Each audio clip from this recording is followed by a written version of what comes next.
Queridos irmãos, convidar você a abrir a sua Bíblia na Epístola de Paulo aos Romanos, no capítulo 11, a partir do verso 33. Pedir que você desligue do celular, pode fazer na parte de silêncio. Vamos ter atenção à exposição da palavra do Senhor. Romanos 11, a partir do verso 33, diz assim o apóstolo Paulo: ó, profundidade da riqueza, tanto da sabedoria como do conhecimento de Deus. Quão insondáveis são os seus juízos e quão inescrutáveis os seus caminhos. Quem, pois, conheceu a mente do Senhor? Ou quem foi o seu conselheiro? Ou quem primeiro deu a ele, para que ele venha a ser restituído? Porque dele, e por meio dele, e para ele, são todas as coisas. A ele, pois, a glória eternamente. Amém. Irmãos, hoje é a nossa última série, os somente. Estamos aqui no mês de outubro, falando sobre os 5 solas da Reforma Protestante. E hoje nós vamos estar falando sobre o último sola, que só lhe deu glória. Glória somente a Deus. A Reforma Protestante, meus irmãos, que nós vamos celebrar no dia 31, na terça-feira, os 506 anos, foi um movimento que se espalhou pelo mundo. E existiu 2 tentativas da Reforma Protestante, da fé protestante, da fé reformada, chegar aqui no Brasil antes do século XIX. A primeira, no século XVI, com os calvinistas franceses, chegaram aqui e com a ideia de pregar o Evangelho, de apresentar o Evangelho da cruz nesta terra, mas eles foram mortos. Mas antes deles morrerem, antes deles serem exterminados da forma como foi, eles ainda conseguiram celebrar a primeira ceia protestante do Brasil, que ficou conhecida na história da igreja como a Ceia das Américas. Depois da segunda tentativa da Reforma Protestante, da fé protestante, da fé reformada, chegar aqui no Brasil, foi no século XVII, com os calvinistas holandeses, ali na região do Nordeste, onde os holandeses chegaram ali e eles ficaram até um pouco mais tempo do que os calvinistas franceses.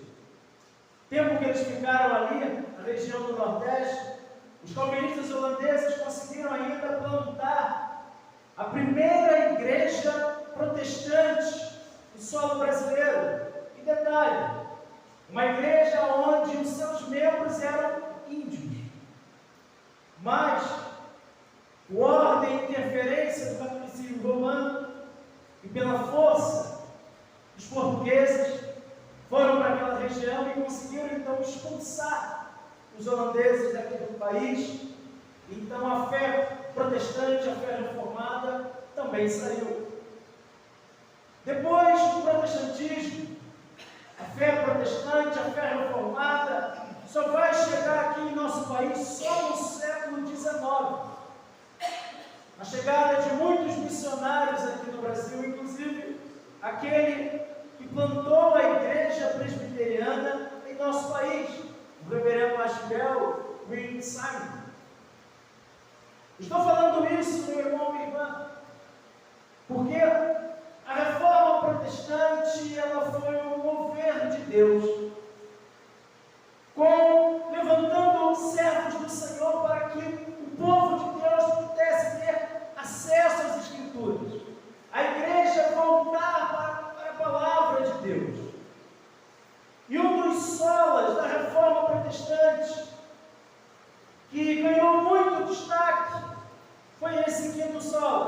o soli deu glória. Glória somente a Deus. O Catecismo de Genebra sustenta que Deus nos criou e nos colocou na terra para ser glorificado em nós. O breve Catecismo de Westminster, do qual a nossa igreja adota como símbolo de fé, nos ensina que o fim principal do homem é glorificar a Deus e gozá-lo para sempre. O pastor reformado John Piper, pastor americano, ele diz algo interessante. Ele diz que o Espírito Santo busca a glória do Filho. O Filho busca a glória do Pai. E o Pai tem prazer de glorificar o Filho. O texto que nós acabamos de ler, Romanos 11, ele é um tratado do apóstolo Paulo, onde Paulo está finalizando um tema teológico que começa a partir do capítulo 9 de Romanos e termina no capítulo 11. O capítulo 9, o capítulo 10 e o capítulo 11, segundo os exegetas, são os 3 capítulos mais difíceis da carta de Paulo aos Romanos, porque Paulo, nesses capítulos, vai tratar sobre a doutrina da eleição, da predestinação, da soberania de Deus, como Deus vai tratar a respeito da salvação dos judeus e dos gentios. Chega então no capítulo 11, a partir do verso 33, e finaliza no versículo 36. Paulo finaliza, meu irmão, de uma forma esplêndida. É um pastor, é um teólogo, mas ele termina esse tratado teológico que começa no capítulo 9 e vai até o capítulo 11. Ele termina com um hino de adoração, um hino de glorificação, porque os versos 33 a 36 é um hino que era cantado pela igreja do Senhor no primeiro século. Então, meus irmãos, esses versos tratam-se de algo que Paulo fez para enaltecer a glória de Deus. Paulo, então, começa com uma exclamação de adoração. Veja o que diz aí o verso 33. Ó, profundidade da riqueza, tanto da sabedoria como do conhecimento de Deus. Aqui no versículo 33, temos aqui 3 coisas que precisamos destacar, que é extremamente importante para você entender esses versos. Primeiro, Paulo começa dizendo: ó profundidade da riqueza. Meus irmãos, Paulo já havia falado sobre as riquezas de Deus, no capítulo 2, no versículo 4 de Romanos, no capítulo 9, no versículo 23 de Romanos, no capítulo 10, versículo 12 de Romanos. A ideia aqui, no verso 33, quando Paulo diz: ó profundidade da riqueza, é o seguinte: a ideia é dizer que a salvação é uma dádiva de Deus que enriquece imensamente aqueles a quem é concedida. Por isso Paulo diz: ó profundidade da riqueza. Mas é importante a gente destacar aqui, meus irmãos, que quando Paulo fala sobre essa profundidade dessa riqueza, Paulo não está falando aqui do que muito nós escutamos hoje pelos pregadores da teologia da prosperidade, onde destaca aí a respeito da bênção material. Não! Quando Paulo fala sobre a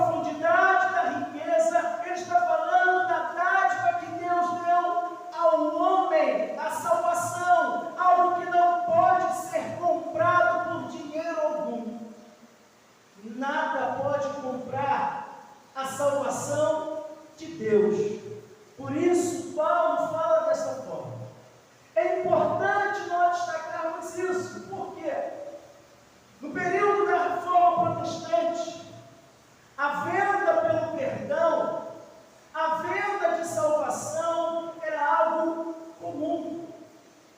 Uma pessoa perdia um parente havia morrido, a pessoa entrava em desespero total. E agora? O que vai ser do meu parente? O que vai ser do meu pai? O que vai ser da minha mãe? Como é que vai ser agora?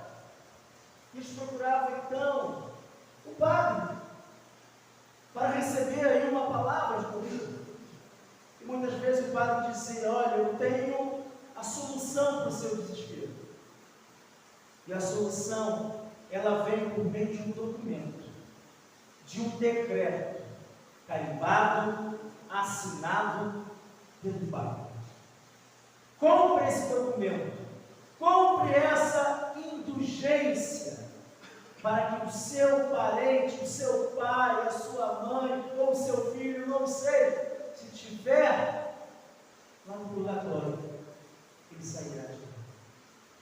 É interessante que naquela época se dizia também assim: olha, esse seu parente que morreu, como é que ele era? Como é que ele foi em vida? Foi uma pessoa boa, nunca fez mal a ninguém, ou ele tem alguns problemas, ou causou alguns problemas? Porque se for uma pessoa boa, legal, ele vai direto para o céu. Mas se for uma pessoa mais ou menos, com alguns problemas, criou algum problema, enganou algumas pessoas, quando morrer, vai lá para o purgatório. Porque o fogo do purgatório vai purgar os pecadores. Se você quer tirar o seu parente do purgatório, compre esse documento, compre essa indulgência, porque tem poder para tirar o seu parente do mundo. Era isso que era feito no século XVI. Foi contra isso que Lutero combateu. Foi contra essas heresias que os reformadores, como Calvino, combateu. E é contra essas coisas, meus irmãos, que hoje, em pleno século XXI, nós também precisamos combater.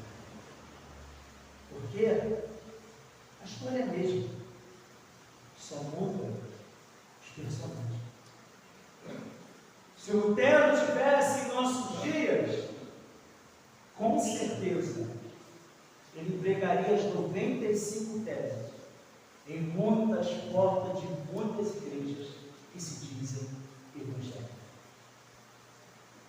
Porque o que ele combateu no século XVI é feito hoje, no século XXI também.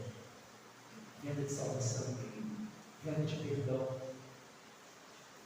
falsos mestres, falsos pastores prometendo coisas que Deus nunca prometeu. Mas tudo isso tem preço. Tem que pagar. Então, quando Paulo diz: ó profundidade da riqueza, a ideia é dizer que a salvação é uma dádiva de Deus que enriquece imensamente aqueles a quem é concedida. Essa é a ideia que Paulo está ensinando aqui. Mas aqui, meus irmãos, temos um outro ensinamento, que é a inescrutável sabedoria do conhecimento de Deus. O conhecimento de Deus, meus irmãos, se refere ao exaustivo entendimento de Deus. E a sabedoria de Deus se refere ao cumprimento de seus santos propósitos. Ou seja, foi a sabedoria de Deus que planejou a salvação e foi a sua riqueza que as concedeu. Salvação não é algo, meu irmão, minha irmã, criado pelo homem. Salvação não é algo que você e eu, que nós podemos comprar. Salvação é plano de Deus, é da graça de Deus, é da dádiva de Deus. Mas ainda, aqui no versículo 33, o apóstolo Paulo fala: quão insondáveis são os seus juízos e quão inescrutáveis os seus caminhos. Meus irmãos,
Deus é infinito.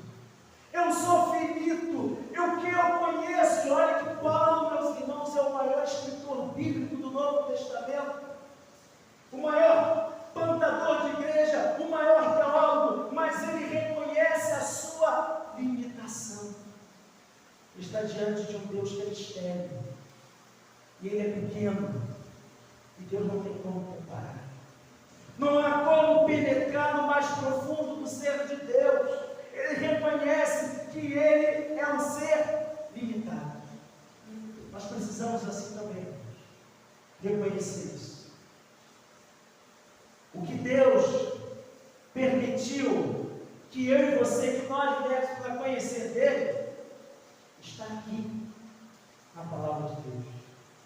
Se passar disso, irmãos, é criação da sua cabeça. E aí, você está criando um falso Deus para adorar. Salmo 115, que nós lemos aqui na liturgia, fala sobre isso. João Calvino dizia que o coração do homem é uma fábrica de ídolos. Nós temos uma facilidade de criar ídolos para si. E o Salmo 115 ele fala isso, de homens finitos, limitados, criando Deus segundo a sua imagem. Olha, tem boca, mas não fala, tem olho, mas não enxerga, tem pernas, mas não anda, tem braço, mas não aponta. Nada disso adora o Senhor. Nada disso faz glorificar o nome do Senhor. Então o apóstolo Paulo aqui, ele está tratando no versículo 33 da sua limitação. Eu venho tratando de um ensino teológico a partir do capítulo 9. Chego agora aqui no finalzinho do capítulo 11. Paulo reconhece que não dá mais para mergulhar em Deus. Até aqui eu falo. O que passar disso, se eu falar, estou inventando aí a coisa da minha imaginação. A gente precisa, meu irmão, entender muito bem isso. Porque em nossos dias tem crente assim, que quer inventar um Deus segundo as suas paixões, um Deus segundo o seu gosto. Não estão satisfeitos com apenas a revelação da palavra de Deus, não precisa de algo mais. Não consegue entender que é um ser limitado, e não consegue ir mais profundo, porque Deus é infinito, e as nossas mentes não podem jamais alcançar esse mistério de Deus. Mas o texto continua. Versículo 34 e 35, o apóstolo Paulo traz aqui 3 perguntas. Ele diz: quem, pois, conheceu a mente do Senhor? Ou quem foi o seu conselheiro? Ou quem primeiro deu a ele para que lhe venha a ser restituído? Temos aqui, meus irmãos, 3 perguntas e apenas uma resposta para dar. E a resposta é: a mente de Deus não pode ser esgotada pela mente finita dos homens. Não podemos tornar Deus mais sábio com os nossos conselhos. Deus não depende de suas criaturas, nós que dependemos dele para nos ensinar e salvar. Esse é o entendimento que eu gosto. Depois que Paulo reconhece a sua limitação, que não tem mais como ele mergulhar no mistério de Deus, ele encerra o seu hino no verso 36, fechando esse bloco temático do ensino, que começa no capítulo 9 e termina aqui no capítulo 11. E ele termina dessa forma: porque dele, e por meio dele, e para ele são todas as coisas. A ele, pois, a glória eternamente. Amém. A pergunta que nós precisamos fazer é: o que é a glória de Deus? A glória de Deus, meu irmão, minha irmã, é a santidade de Deus colocada em exposição. Isto é, o valor infinito de Deus manifestado. É aquilo que o profeta Isaías, no capítulo 6, percebeu com a sua visão, lá no versículo 3, quando diz: Santo, Santo, Santo é o Senhor dos exércitos. Toda a terra está cheia da sua glória. Isaías muda de santo para glória, quando a santidade de Deus enche a terra para que as pessoas vejam. Ele chama isso de glória. O significado básico, meus irmãos, de santo é separado do comum. Assim sendo, a santidade de Deus é a sua infinita separação de tudo que é comum. É isso que o faz ser único e infinito. Mas observe, meus irmãos, que o apóstolo Paulo diz aí no versículo 36. Ele diz: porque dele, e por meio dele, e para ele são todas as coisas. E aí nós precisamos então entender isso. O que é todas as coisas dita pelo apóstolo Paulo aí? Todas as coisas, meus irmãos, significa em três grandes áreas: criação, história e salvação. Primeiro, o apóstolo Paulo escreve que todas as coisas são dele. Isto aponta de volta à eternidade passada, quando Deus projetou o seu plano para tudo que viria a acontecer. Deus é o autor e de seu eterno propósito. O que ele conclui, o que ele inclui, tudo que irá ocorrer antes da fundação do mundo. Deus planejou e projetou, meus irmãos, para toda a criação, incluindo os detalhes da terra. Além disso, esboçou o seu decreto eterno, que inclui tudo que iria acontecer. Antes da fundação do mundo, Deus escolheu os seus eleitos, está lá em Romanos 8, versículo 29, Efésios 1, versículo 4, 2 Tessalonicenses 2,13.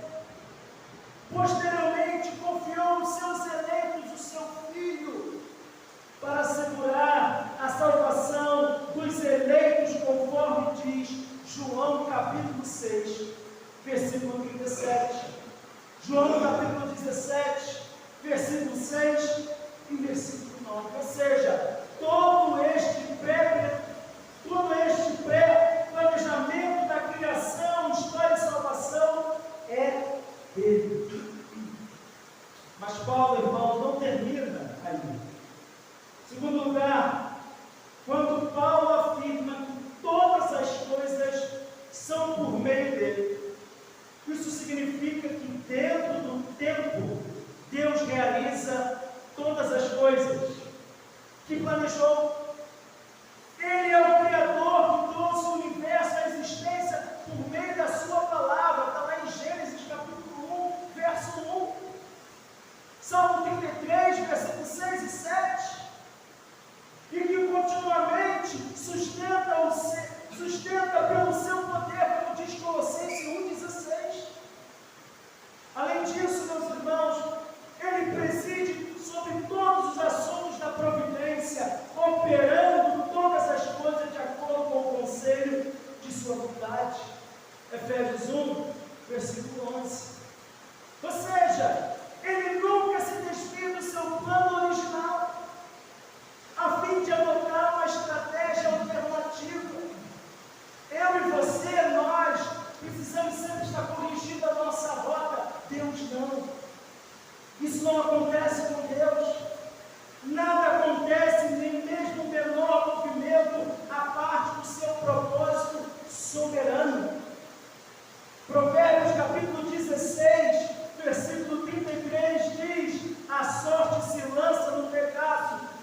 do Senhor procede toda a decisão.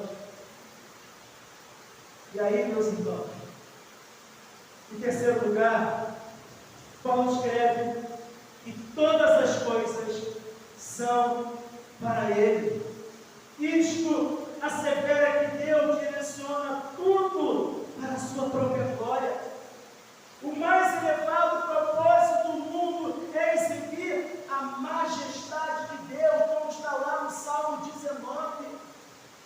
Tudo que Ele orquestra dentro da história é para demonstrar a grandeza do seu nome, como está lá em Isaías capítulo 48. Tudo que Ele faz na salvação para resgatar pecadores eleitos que estão perecendo é para o louvor da glória de sua graça. Ou seja, a Ele, pois, a glória, ou como diz o quinto solo da Reforma Protestante, soli deo glória.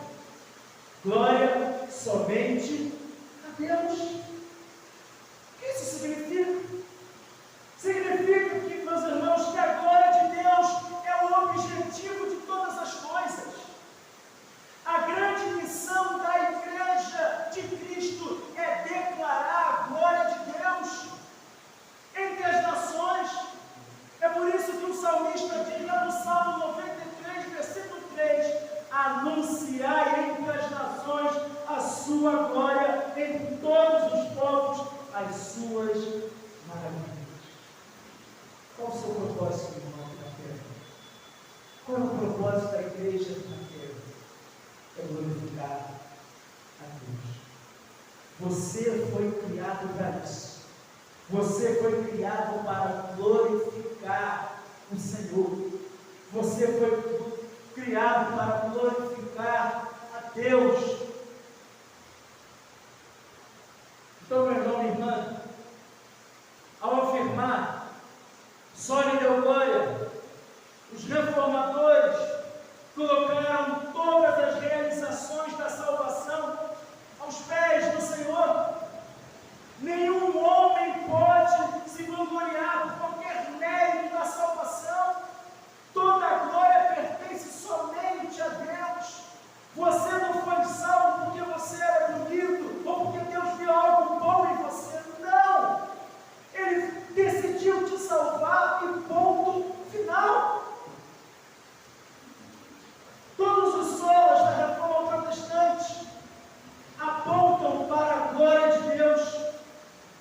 O sola Escritura, somente a Escritura, nos ensina que somente a palavra de Deus é a autoridade final na vida do cristão. Portanto, é o Deus da palavra que deve ser glorificado.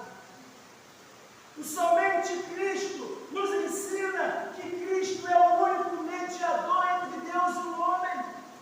Portanto, a glória não pertence a nenhum outro senão a Ele.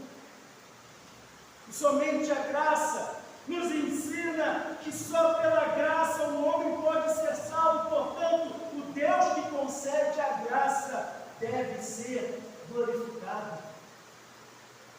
Somente a fé nos ensina que as obras humanas em nada contribuem para a salvação do homem. Portanto, o Deus que concede a fé deve ser glorificado na sua vida, meu irmão e irmã. E por fim, o soli deo glória, que nos ensina que Deus é o único que merece toda a honra, toda a glória e toda a adoração. Conheça, meu irmão, o propósito de Deus criar você. Você estava perdido e foi encontrado. A graça de Deus alcançou você. Fez você crer no que você não acreditava antes. Tirou você do lamaçal, tirou você da profundeza das trevas e te colocou na maravilhosa luz. O mérito é todo de Jesus Cristo. E a partir desse momento, quando você entende que a sua salvação é mérito de Cristo, você só tem uma única